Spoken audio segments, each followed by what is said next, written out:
My fellow armchair admirals, Mr. Bunal here, welcome. We need to talk. There's something serious going on right now. My Steam library looks less like a gaming library and more like the docks at the Newport News shipbuilding facility. There are too many damn Navy games coming out.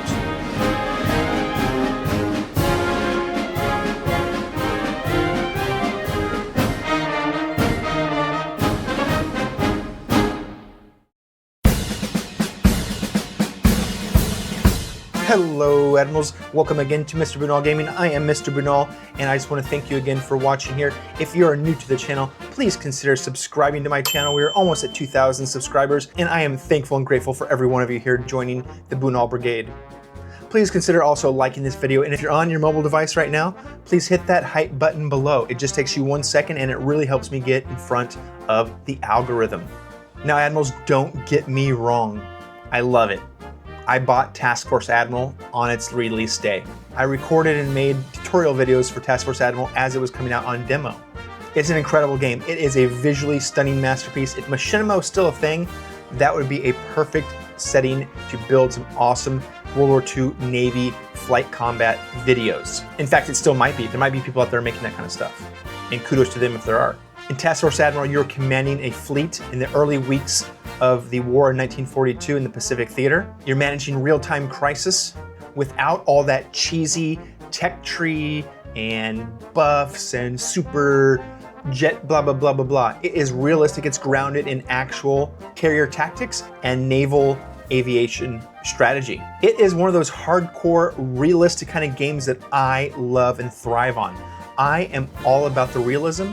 I want to actually feel like I'm there and have that consequences of flying my plane into a group of zeros. I know they're not zeros in that game, but whatever you call the Japanese planes. But after playing it for 20, 30 hours, I was watching the community also saying these kind of things as well. We all kind of said, hey, this is amazing, it looks amazing, but I kind of want a more open world feel, right? I want to take off from Pearl, from San Diego, from San Francisco ports, and I want to have maybe a mission of go to Guadalcanal in 3 months and you plot your course and you meet the Japanese Navy on the way, or whatever kind of happens. That's kind of what we're looking for. At least that's what I was looking for. We actually kind of want to operate more than just planes or the carrier. I want to be able to jump around the whole fleet. I want to be able to fire the battleship's main cannons, right? I want to jump to different ships. I want to have a little bit more control. I know you, as far as I know, you still can't use the dive bombers, right? You can only really fly the fighters and you can really only point your carrier task force where to go. To me, it's really like a beautiful on-rails movie that you kind of have some agency in, but not really that much. And apparently, the publishers, Microprose, heard us. So kudos to them for hearing and feeling that void that was still there in the naval war game genre. But instead of an update for Task Force Admiral, they looked at their bank accounts and said, what if we just sell them a completely separate game? Enter Battleship Command Scharnhorst, a standalone first-person simulation where you can manually walk the decks of a 30,000-ton German battleship, which raises a terrifying question to me. Where does this end? Is there going to be a destroyer game next where you're in the North Atlantic and you're dropping depth charge on U-boats? Maybe it's time for a cruiser game. Microprose Dinghy Simulator 2026? There have been epic battleship games, massive aircraft carrier games. Now, prepare for the ultimate challenge, Dinghy Simulator 2026.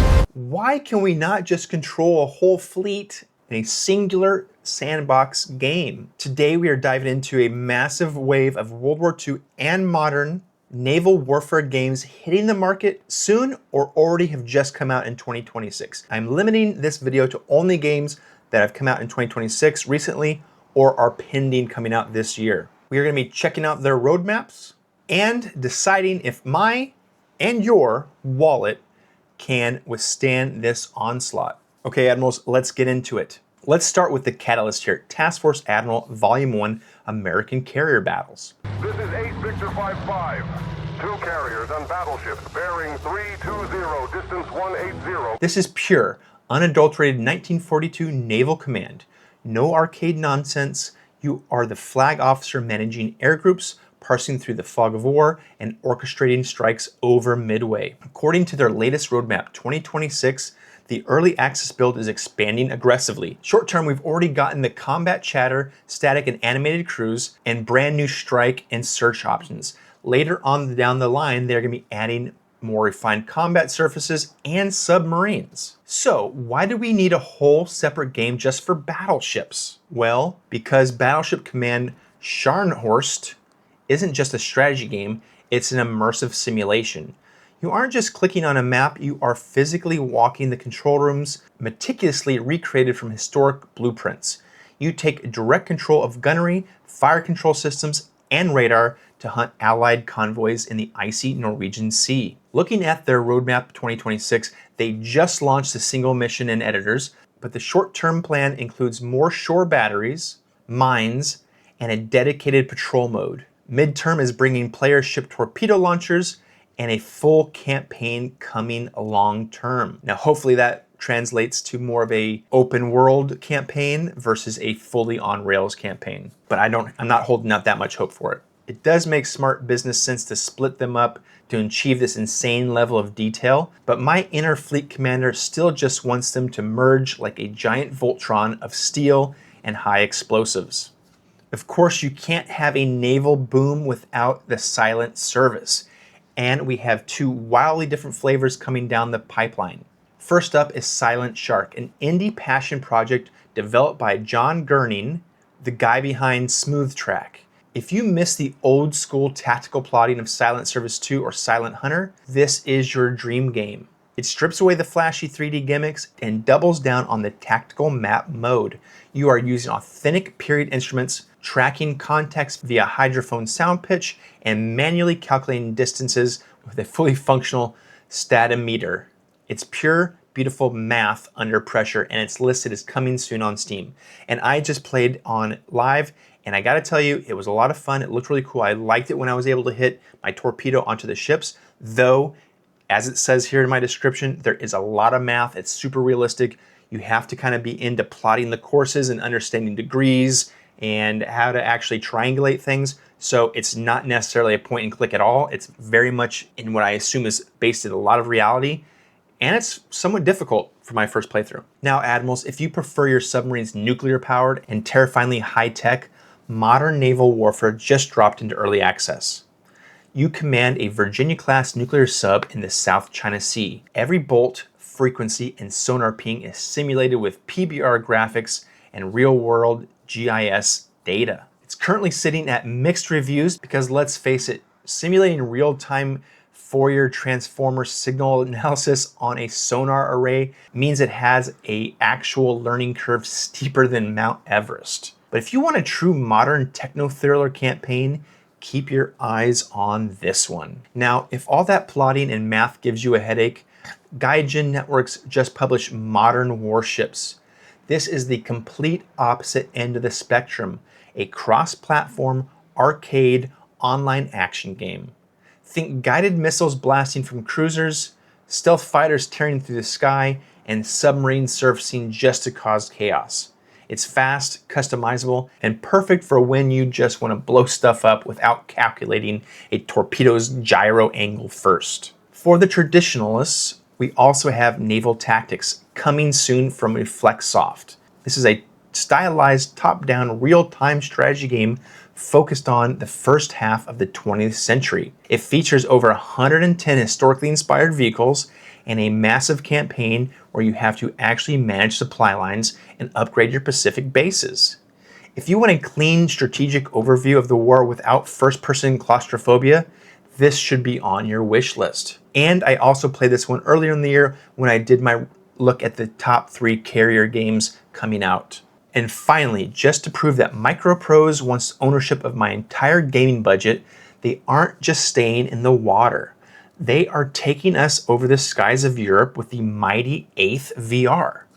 This is a 10-player co-op virtual reality experience where you and your friends form the crew of a B-17 flying fortress. While your pilot is trying to hold the formation under heavy flak, you might be in the back manually repairing cut rudder cables while the ME-109s tear through the fuselage. It's looking absolutely stressful, intensely atmospheric, And honestly, it looks quite brilliant. Can you imagine you and 10 of your friends in a VR experience flying over Fortress Europe in a B-17 flying fortress? Oh my gosh, that is just wild. But hey, where does that go from here? Are you going to have a Messerschmitt one? Is there going to be how deep can these games get? And how many of these games can a publisher can make out here? So Admirals, where does this leave us? Microprose is carving up the military sim game genre like a Thanksgiving turkey. And honestly, if that means we're going to be getting a ton of very historically accurate, interesting, and most importantly, fun to play video games, then honestly, I need to start preparing my wallet for this onslaught. But what about you guys? What do you think about all these games coming out here in 2026? Are you on team, give me a single massive fleet to control? Or are you happy buying those individually focused games like a B-17 Flying Fortress, a Battleship game, a submarine game, carrier game, and like I mentioned, Microprose 2026 Dinghy Simulator? What about PBR games like in Vietnam, the patrol boats that run down the river, like you saw in Apocalypse Now, if you've ever seen that amazing movie? And if you haven't seen that movie, go check it out.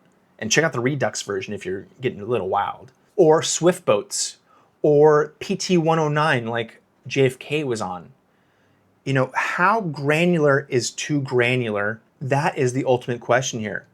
And I think the answer is, if they can continue to make historically accurate, very refined, and fun to play, I think they get a lot of grace. But if you start seeing a overabundance of very, very narrow specific games that are not fun to play and they're kind of just going through the motions, it's going to be a greedy, greedy fest, right? Please let me know in the comments below, where do you sit? Okay, do you want the all-in-one game, or do you want the extremely specific games? And again, Admirals, Mr. Brunel here. Please, if you are new to the channel, please do consider subscribing to my channel. I've almost hit 2,000 subscribers, and every one of you means the world to me, and I do appreciate it. Also, if you've made it this far in the video, please consider giving me a big old like. It helps push me out into the algorithm. And on that same note, if you're on your mobile phone, then please look below right now and hit that hype button. It only takes you a second, and it really does help my channel get out to new people so that more people can see this awesome content. Until next time, Admirals, Captains, Petty Officers, whoever you are out there, keep your decks dry and your head above water. Dismissed.